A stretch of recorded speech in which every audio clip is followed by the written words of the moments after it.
नमस्कार, मैं डॉक्टर चुनन कुमारी, प्राध्यापिका आरपीएस कॉलेज चकियाज महनार।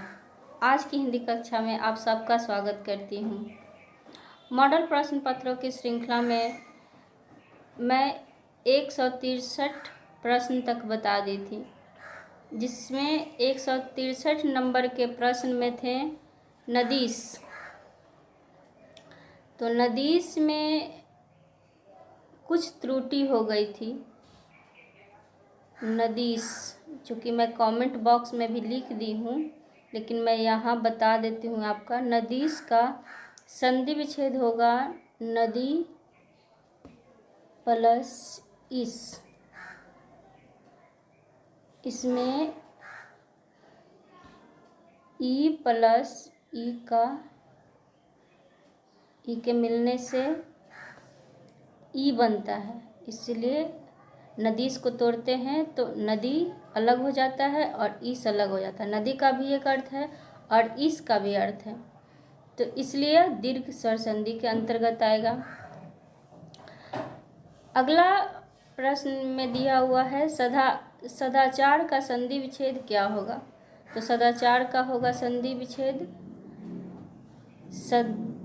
सत्य जोर आचार, यह व्यंजन संधि के अंतर्गत आएगा। अगला है वधुत शव का संधि विच्छेद होगा वधु जोर उत्सव।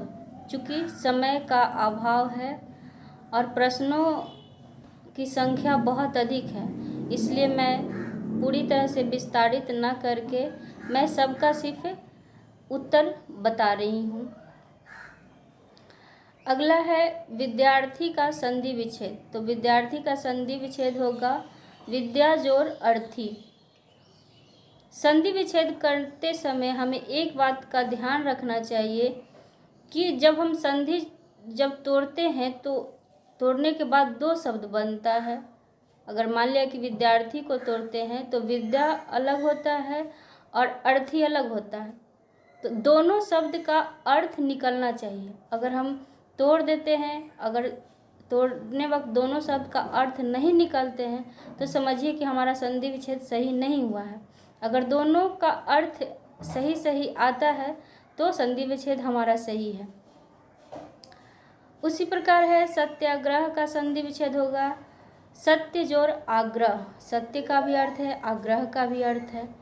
उसी प्रकार है रविंद्र का संधि विच्छेद होगा रवि प्लस इंद्र। सूर्योदय का संधि विच्छेद होगा सूर्य जोर इंद्र। चंद्रोदय का होगा चंद्र जोर उदय। चंद्र जोर उदय। अगला प्रश्न है सूर्यास्त का संधि विच्छेद है सूर्य जोर अस्त। सूर्य जोर अस्त। चंद्रास्त का चंद्र जोर अस्त। सभी का सही अर्थ निकल रहा है। चंद्र का भी अर्थ होता है और अस्त का भी अर्थ होता है। उसी प्रकार है देवेंद्र का होगा देव जोर इंद्र। सुरेश का संधि विच्छेद होगा सूर जोर इस। लोकोत्तर का संधि विच्छेद होगा लोक जोर उत्तर। अगला है महोत्सव का होगा महाजोर उत्सव। देवर्षि का संधि विच्छेद होगा देव जोर ऋषि। महेंद्र का होगा महाजोर इंद्र। सर्वोत्तम का संधि विच्छेद होगा सर्व जोर उत्तम। सदैव का संधि विच्छेद होगा सदा जोर एव। मतैक का होगा संधि विच्छेद मत जोर ऐक।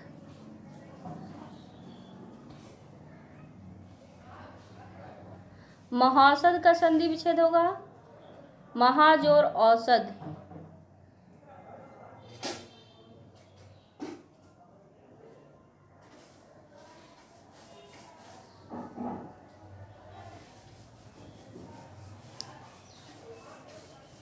अगला प्रश्न है प्रत्येक का संधि विच्छेद। तो प्रत्येक का होगा प्रति जोर एक। दोनों का अर्थ निकल रहा है, प्रति का भी अर्थ है और एक का भी अर्थ है। उसी प्रकार है अगला स्वागत का संधि विच्छेद, तो स्वागत का संधि विच्छेद होगा सु जोड़ आगत। शरणागत का संधि विच्छेद शरण जोड़ आगत। इत्यादि का संधि विच्छेद होगा इति जोड़ आदि। नयन का संधि विच्छेद होगा ने जोड़ अन। नाविक का संधि विच्छेद नौ जोड़ इक। गायक का संधि विच्छेद होगा गै जोड़ अक। पावक का संधि विच्छेद होगा, पावक का यहाँ पर संधि विच्छेद होगा पौ जोड़ अक। नायक का संधि विच्छेद होगा नय जोड़ अक। वागीश का संधि विच्छेद होगा वाक्य जोड़ इस।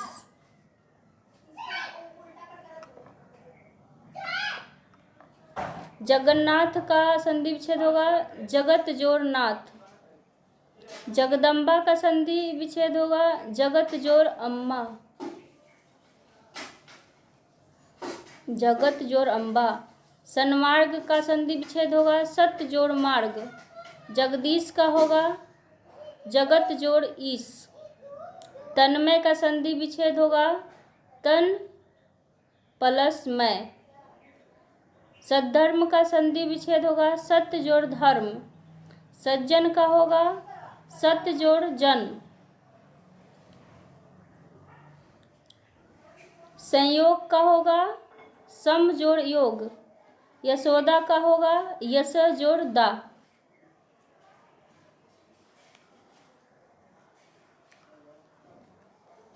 अगला है मनोरथ, मनोहर। मनोहर का संधि विच्छेद होगा मन जोड़ हर।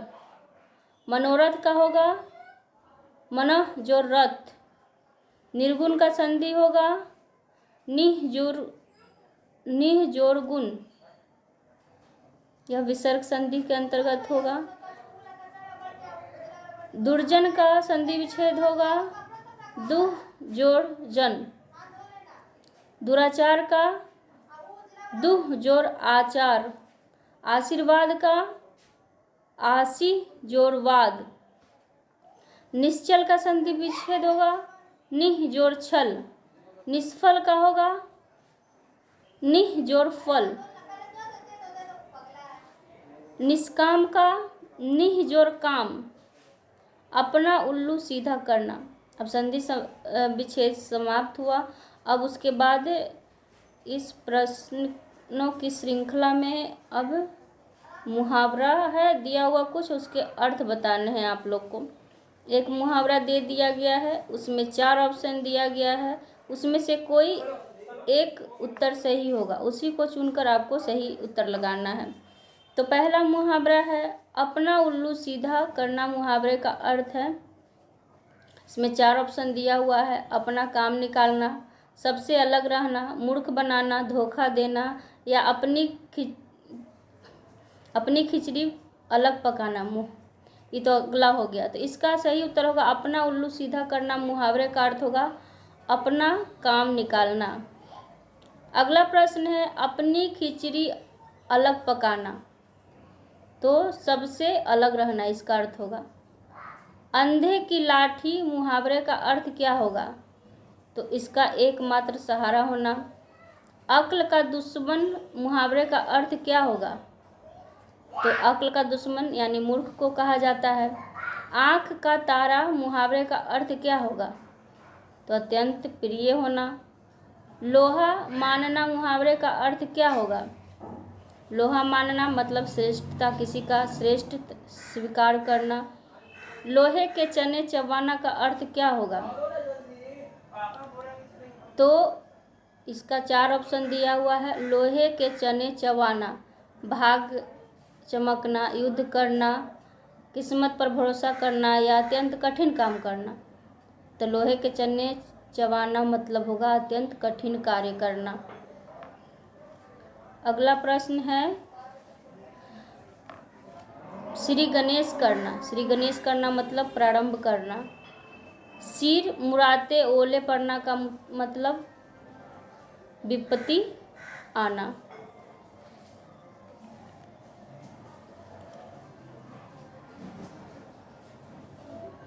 अगला है आरंभ 220 नंबर का प्रश्न है, सिर में कफन बांधना मुहावरे का अर्थ है मरने को तैयार होना। इसका उत्तर होगा मरने को तैयार होना, सिर पर कफन बांधना मतलब। अगला प्रश्न है हवा से बातें करना मतलब बहुत तेज चलना। मिट्टी में मिलाना मुहावरे का अर्थ क्या होगा, मतलब नष्ट भ्रष्ट कर देना। मुंह फेर लेना मुहावरे का अर्थ होगा उपेक्षा करना। कलेजे पर सांप लौटना मुहावरे का अर्थ है ईर्ष्या या जलन होना। कान भरना मुहावरे का अर्थ है शिकायत करना। किताब का कीड़ा मुहावरे का अर्थ क्या होगा, हर समय पढ़ने वाला। कान में तेल डालना मुहावरे का क्या अर्थ होगा, मतलब कान में तेल डालना, तो बीमार होना होगा कि कान का इलाज करना या सबका काम करना, तो इसका सही उत्तर होगा अनसुनी करना। अगला प्रश्न है खून पसीना एक करना मुहावरे का अर्थ क्या होगा, तो कड़ी मेहनत करना। नाक कटाना मुहावरे का अर्थ क्या है, तो मर्यादा नष्ट करना, हिंसा करना, पराजित करना या सब कुछ बेच देना। तो नाक कटाना का अर्थ होगा मर्यादा नष्ट करना।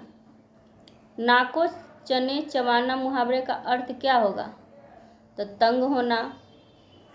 9 2 11 होना मुहावरे का अर्थ क्या होगा, तो भाग जाना। बाग बाग होना मुहावरे का अर्थ क्या होगा, बहुत प्रसन्न होना। आस्तीन का साफ होना मतलब कपटी मित्र होना। पानी पानी होना मुहावरे का अर्थ होगा लज्जित होना। आदि का विलोम क्या होगा, अब यहाँ से विलोम शब्द यानी विपरीतार्थक शब्द उल्टा शब्द प्रारंभ हो रहा है। आदि का विलोम शब्द होगा, आदि मतलब होता है शुरू करना और अंत मतलब खत्म, आदि का अंत। आदि मतलब होता है शुरू से और अंत मतलब होता है अंतिम। शुरू का आदि और अंतिम मतलब शुरू का, अंत मतलब अंतिम।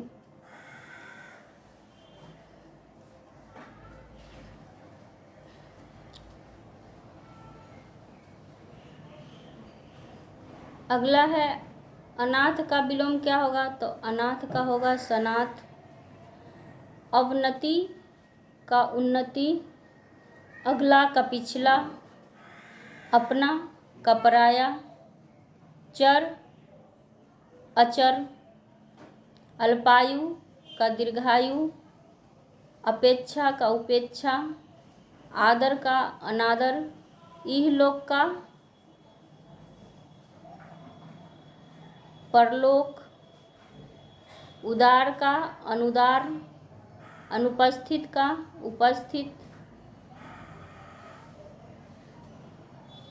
अनुराग का विराग, उपकार का अपकार, आवश्यक का अनावश्यक, आस्तिक का नास्तिक, उदय का अस्त, आलस्य का स्फूर्ति, उत्थान का पतन, उपसर्ग का प्रत्यय। उपसर्ग मतलब वह शब्द जो किसी शब्द के पहले लगकर इसके अर्थ को बदल दे। प्रत्यय जो किसी शब्द के अंत में लगकर उसको अर्थ को बदल दे उसे प्रत्यय कहते हैं। तो उपसर्ग का उल्टा होगा प्रत्यय। तो आज के लिए इतना ही। अगले कक्षा में मैं कुछ और प्रश्नों के लेकर आऊँगी। धन्यवाद।